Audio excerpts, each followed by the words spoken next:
สบายดีมื้อนี้สิพาไปหาหนอเนาะอันนี้เป็นปลาหนอขมเราสิพาไปหาหนอขมเด้อได้บ่ได้ก็บ่ฮู้ลองกันเบิ่งมันสิได้บ่หรือบ่ได้นี่ปลาหนอมาโอ้พี่น้องเห็นแล้วหนอบักใหญ่ๆเบิ่งเด้อสิให้เบิ่งเด้อหนอบักใหญ่ๆโอ้คักโอ้คักโอ้พี่น้องหนอบักใหญ่ไปโตกันเลยเอาสิพาไปโตเองเนาะอันนี้ได้โน่นึงละโน่ใหญ่ๆนี่ไปซกกันพี่น้องเห็นอีกแล้วโน่นึง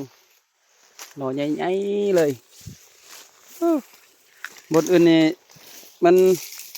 ไก่ย่ำแล้วเนาะแต่ว่าอยู่นี่กำลังออกนี่บอกอยู่นี่กำลังออกเต้นโน่ใหญ่ๆเลยอยู่นี่นะอยู่นี่กำลังออกจากดินขึ้นจากดินนี่ไม่ต้องเอาซกเอาเสียมดอกเอามือนี่แหละเห็ดนี่โอ้โน่ใหญ่ๆไป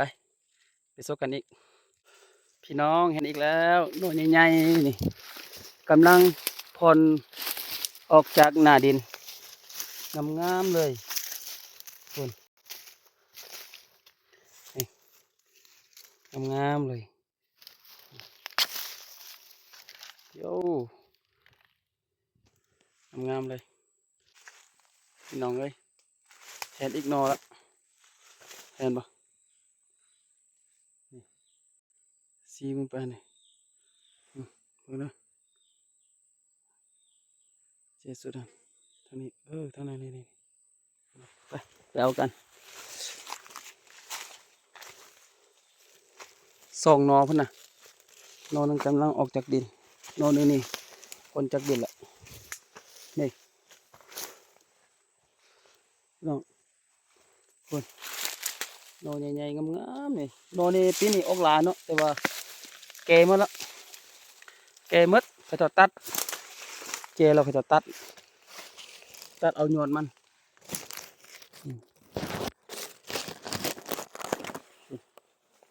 หากินธรรมศาสตร์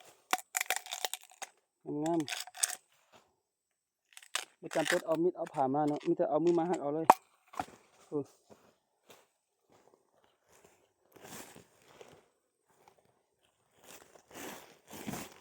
เอาพี่เนาะ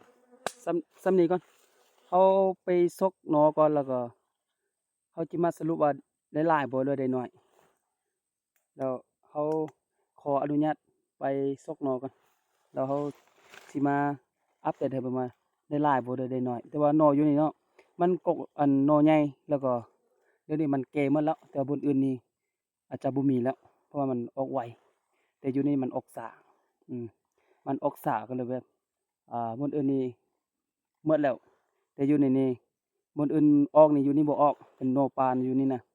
แต่บนอื่นหมดแล้วก็มันออกนี่โนปลาอยู่นี่แล้วก็วันนี้เขาก็หามาได้ครึ่งนึงแล้วก็ไปซกอีกก่อนแล้วก็จังไดมาเฉลยให้ว่าได้เท่าใดได้หลายบ่ได้น้อยบ่วันนี้มาหาโนนี่เอาโอเค let's go ไป